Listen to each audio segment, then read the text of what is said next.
السلام عليكم. في مطبخ مصرية النهاردة هنعمل مع بعض الرقاق الناشف. هو ما فيهوش مقادير وما فيهوش يعني مكوناته مش ياما. احنا المكونات بتاعته عبارة عن دقيق.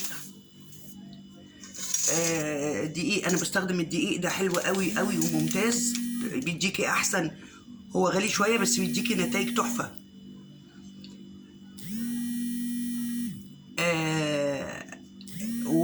ومية وملح.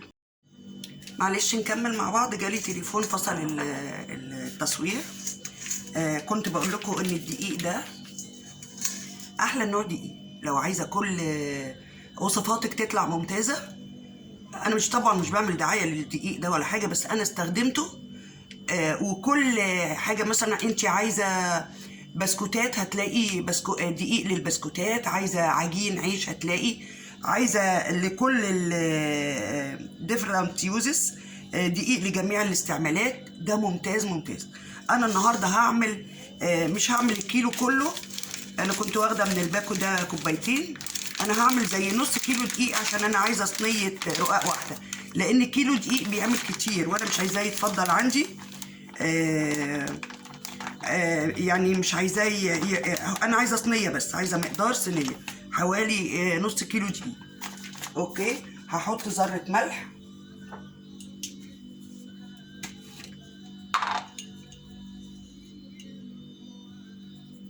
ذره ملح، ما تزوديش الملح، ولا بحط زيت ولا بحط حاجه، هو ملح وميه ودقيق. ومش عايزه العجينه لينه. هنشوف هنعمله ايه. ده مج ميه، هنشوف هنحط قد ايه. ولا زيت ولا خميره ولا اي حاجه، ميه وملح ودقيق.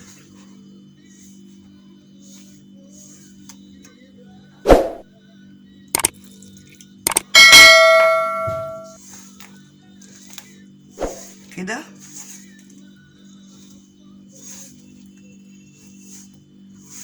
حطي ميه حبه حبه، ما تدلدقيش الميه كلها مره واحده.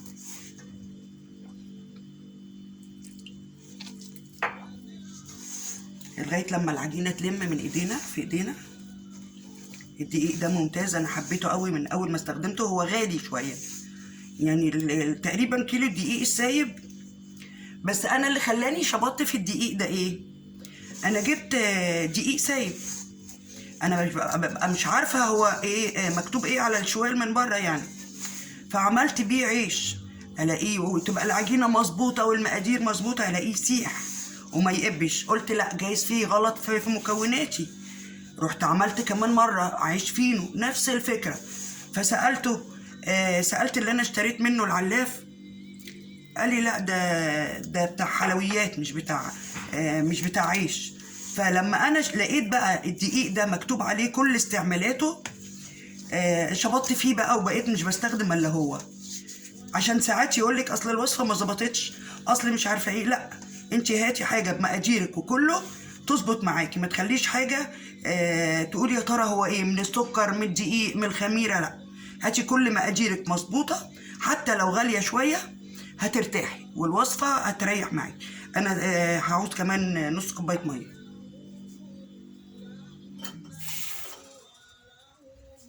احط كده معلقه بس، معلقه كده.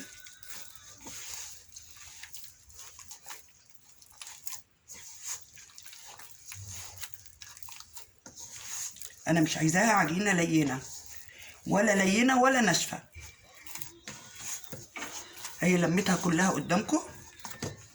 هقعد اعجن فيها كمان زي 7 دقايق، نقطه ميه، نقطه بنقطه كده.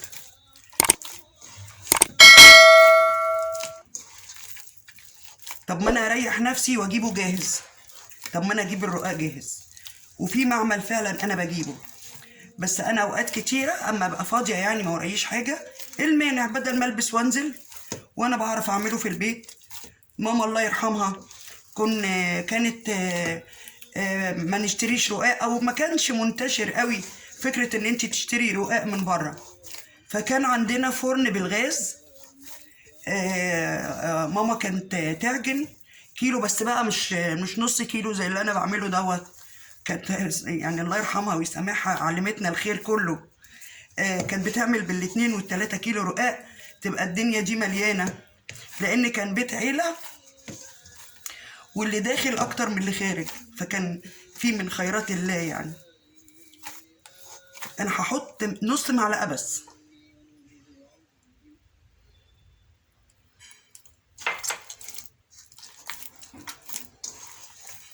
أفضل أعجن فيها. هي لمت معايا خلاص. ادخل بقى بق الميه دوت في العجينه.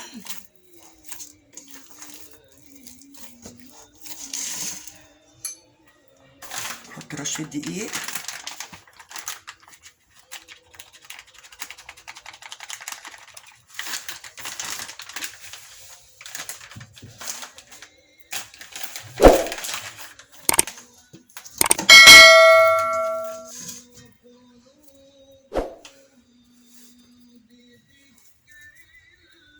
عجينها حبه حلوين كده.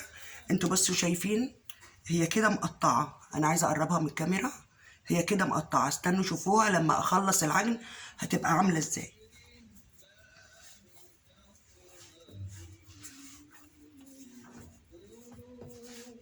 عايزه نتائج حلوه في الخبز والحاجات دي، ادي للعجينه وقتها في التخمير وفي العجن.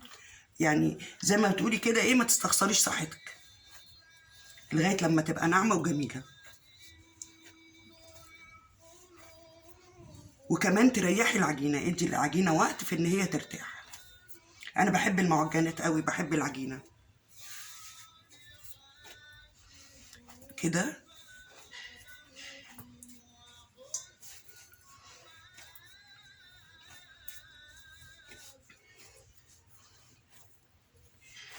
مش عايزه اطول عليكم، اعجنها كمان حبه ونرجع نشوف هنعمل ايه. بصوا انا عجنتها، بصوا العجينه بقت جميله قد ايه، ولا فيها زيت ولا فيها خميره ولا فيها اي حاجه. عجينه طيعه وجميله جدا. خلاص هنعمل ايه بقى؟ هرش حبه دقيق.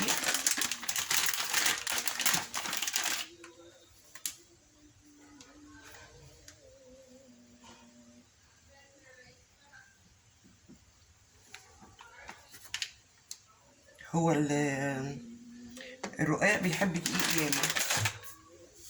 انا هقطع بقى صغير كده عشان انا عندي الصينيه بتاعتي مش كبيره، قد الليمونه كده كده بالحجم ده.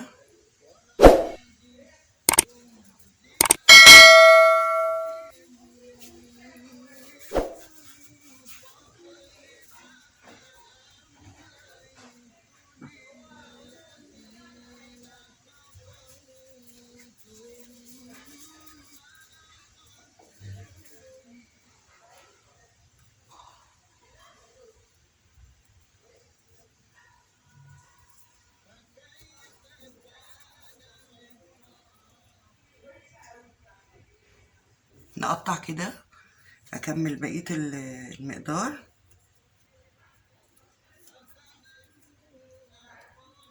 كده، نلمها كده.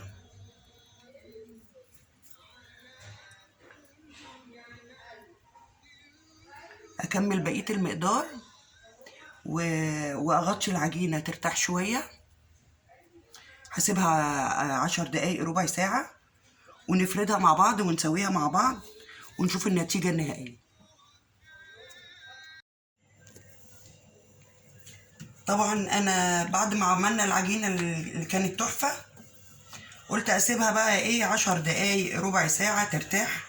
الحقيقه المساله دخلت معايا اكتر من كده، جالي ضيوف وايه كده معرفتش اصور، بس ما عنديش مشكله طالما العجينه ما فيهاش خميره. اوكي. انا هو طبعا لازم كميه دقيق كبيره دايما دايما وانا بفردها.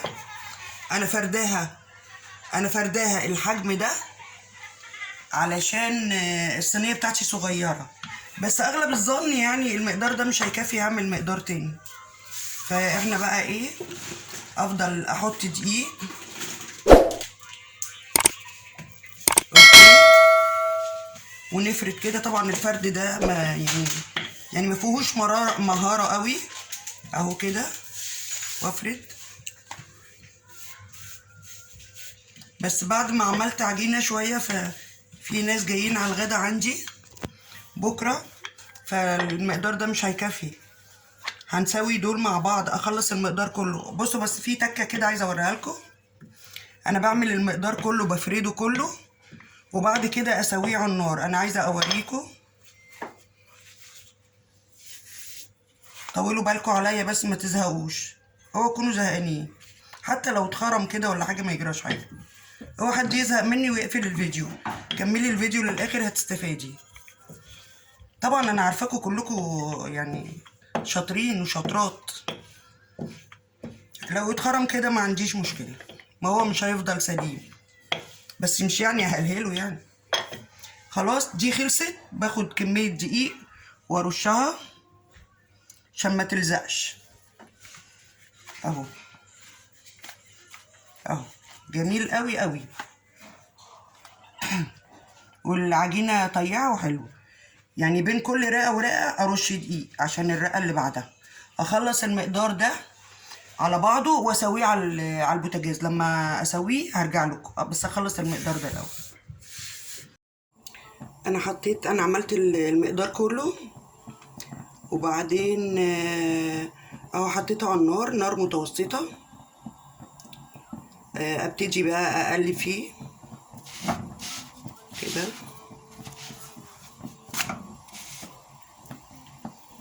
يعني كل وش كده بياخد دقيقة، دقيقة ونص زي كده، لغاية لما يبقى اللون احمر كده. انا عاملاه صغير عشان الصينية بتاعتي مش كبيرة، بالمنظر ده كده.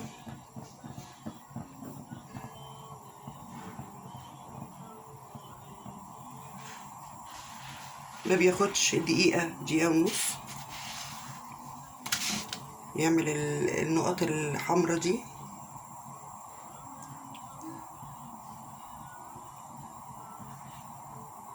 بالشكل ده كده، وهو بيبقى مستطري شوية. اما يشم الهوا ويتهوى هيقرمش على طول. بس انتي اعمليه رفيع على قد ما تقدري، ولو في العجينة فيها خرم كده ولا حاجة مفيش مشكلة.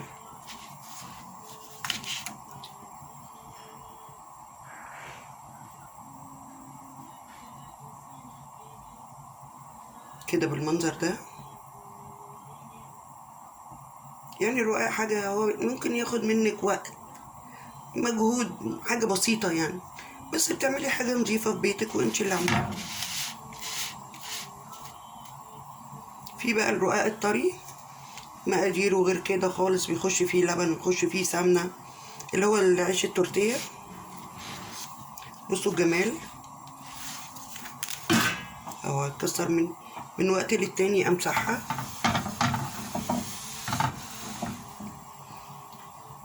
اعمل معاكم كمان واحدة، بس الابخرة اللي بتطلع منه. انا ما غسلتش البوتاجاز بعد الغدا عشان عارفة ان انا هعمل دقيق وحاجات، فقلت لما اخلص ابقى اشطب المطبخ واغسل البوتاجاز بالمرة زي ما احنا متفقين. بعمل حاجة اخلي المطبخ الحوض فاضي، اغسل بوتاجازي. زي ما بقول لكم انا شغلي كله بالليل، فبحب قوي اقوم من النوم لاني بقوم متاخر، يبقى مطبخي نضيف وما عنديش مواعين. انا بحب الفكره دي قوي،